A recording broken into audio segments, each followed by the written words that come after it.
गुरुमुखों, साध संग में चांदना सकल अंधेरा और सहजो दुर्लभ पाइए सत्संगत में ठोर।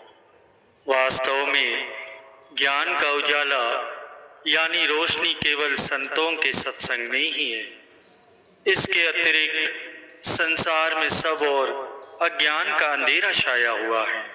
संत सहजोबाई जी का कथन है कि सत्संग में ठिकाना मिलना बहुत ही कठिन है। सौभाग्य से ही मनुष्य को सत्पुरुषों की संगति का लाभ प्राप्त होता है। भाव ये है कि सत्संग में पहुंचने पर ही संसार की वास्तविकता का ज्ञान होता है। सत्य असत्य को परखने की, अपने पराये को पहचानने की युक्ति मिलती है। कहने को तो लोग शुभ चिंतक कहलाते हैं, परंतु किसी का शुभ होता देखकर जिन लोगों को चिंता होने लगती है, ऐसी वृत्ति के लोग कभी किसी के शुभ चिंतक नहीं हो सकते।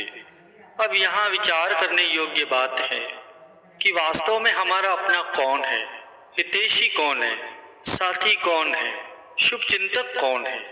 यह समझ तभी आती है जब सुख के समय हमारे अपने बनने वाले दुख और कष्ट के समय मुख मोड़ लेते हैं, और तब जो हमारा साथ निभाता है, हमें सहारा। गुरु को वीडियो लाइक करना, सब्सक्राइब करना प्लीज़। बहुत मेहनत से मैं आपके लिए वीडियो बनाता हूँ। वीडियो आपको पूरी देखनी है। आप वीडियो 2 से 3 मिनट की देखते हो, प्लीज़ आप वीडियो पूरी देखा करो। कमेंट में लिख देना जय श्री धन, वीडियो लाइक करना, सब्सक्राइब करना प्लीज़। कमेंट भी आपको जरूर करनी है। ये सत्संग आपको बहुत ध्यान से सुनना है प्लीज़।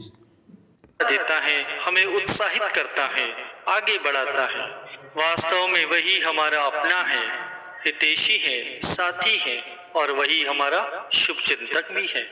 और ऐसे शुभ चिंतक हैं केवल और केवल सतगुरु। इसीलिए संतों ने स्पष्ट शब्दों में लिखा है कि जग की आशा छोड़कर जो ध्याता सतनाम, शुभ चिंतक केवल सतगुरु पहुंचाते निज धाम।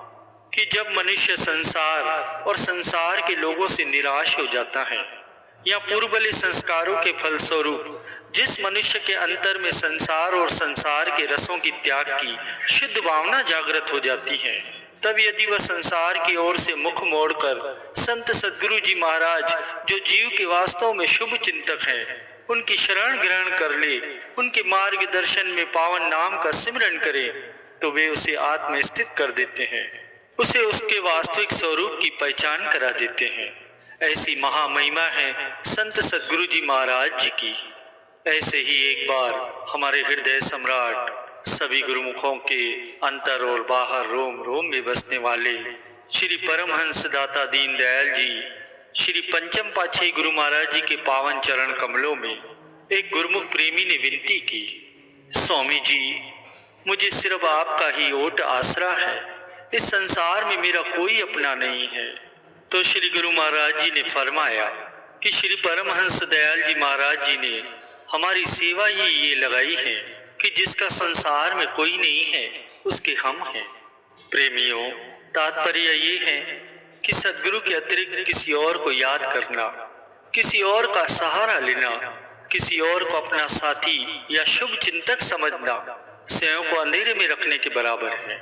परंतु जो गुरुमुख प्रेमी अन्य सभी ओट आश्रय त्याग कर अपने मन को, अपनी वृत्ति को, अपनी सूरत को सद्गुरु के पावन चरण कमलों से जोड़ देता है, जो केवल और केवल सद्गुरु के ही आश्रित रहता है, तो उसका शुभ करने की चिंता सद्गुरु स्वयं करते हैं। सत्पुरुष श्री गुरु नानक देव महाराज जी के ये पावन वचन है कि सतगुरु बाजू न बेली कोई, एथे ओथे राखा प्रभु सोई। कि सद्गुरु के अतिरिक्त इस जीव का अन्य कोई हितैषी नहीं है। क्या सद्गुरु के अतिरिक्त कोई है जो जीव का कल्याण कर सके, जो उसे सुख स्वरूप बना सके, जो सत्य असत्य की परख करा सके, जो आत्मा को परमात्मा से मिला दे? नहीं। यदि इस संसार में जीव का कोई हितैषी है, तो वे केवल और केवल संत सद्गुरु ही है, और वे ही इस लोक और परलोक में संग साथ रहकर उसके सभी कार्य पूर्ण करते हैं। ऐसे ही एक बार एक भक्त अपने श्री गुरु महाराज जी के पावन चरणों में उपस्थित हुआ, माथा टेका और ये विनय की कि हे प्रभु, मुझ पर एक कृपा करें कि आप हमेशा मेरे अंग संग रहकर मेरी संभाल करें।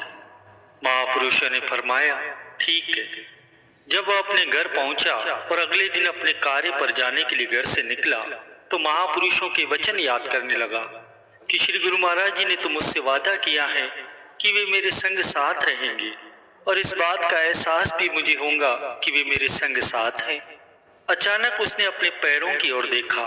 तभी उसे ये एहसास हुआ कि उसके कदमों के साथ 2 कदम और हैं।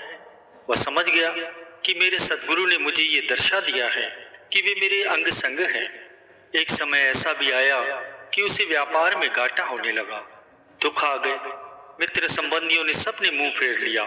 परिवार में भी दुख के बादल मंडराने लगे और सबसे ज्यादा दुखी तो वो तब हुआ जब उसने देखा कि अब जब वह चलता है तो उसे केवल 2 ही कदम दिखाई देते हैं। वह मन ही मन सद्गुरु के चरणों में अपने विचारों को प्रकट करने लगा कि हे सद्गुरु, जब मेरे पास धन था, खुशियां थी, तब सब मित्र संबंधी मेरे साथ थे। तब आपने भी मुझे यह एहसास दिलाया कि आप भी मेरे साथ हैं। और अब जब मेरे व्यापार में घाटा पड़ गया, सब मित्र संबंधी मेरा साथ छोड़ गए, तो क्या आपने भी मेरा साथ छोड़ दिया? अब मेरे कदमों के साथ मुझे आपके कदम दिखाई नहीं देते। उसके मन में ये विचार उठने लगे कि बहुत बढ़ते हैं रिश्ते जब पैसे पास होते हैं, टूट जाते हैं गरीबी में जो रिश्ते खास होते हैं। कुछ समय बीता, उसका व्यापार फिर से अच्छा हो गया, वह संपन्न हो गया। परिवार में भी खुशियां लौट आई, नए मित्र बंधु सब बन गए। जीवन में तो खुशियों ने डेरे ही लगा लिए। और अब जब वह चलता तो फिर वही एहसास वापस आ गया कि उसके 2 कदमों के साथ 2 कदम और हैं। और इसी एहसास के वापस आने पर वह अपने सद्गुरु के चरणों में उपस्थित हुआ और यह विनय की कि हे प्रभु, ये कैसी लीला है। जब मेरे पास धन संपत्ति नहीं थी, उस समय लोगों ने तो मेरा साथ छोड़ ही दिया था, और उस दुख के समय में आपने भी मुझे ठुकरा दिया। मेरे कदमों के साथ मुझे आपके कदम दिखाई नहीं देते थे। आपने तो फरमाया था कि हम तो सदा ही सेवकों के अंग संग रहते हैं। मुझे इस बात पर बड़ा आश्चर्य है कि दुख के समय आपने भी मेरा साथ नहीं दिया।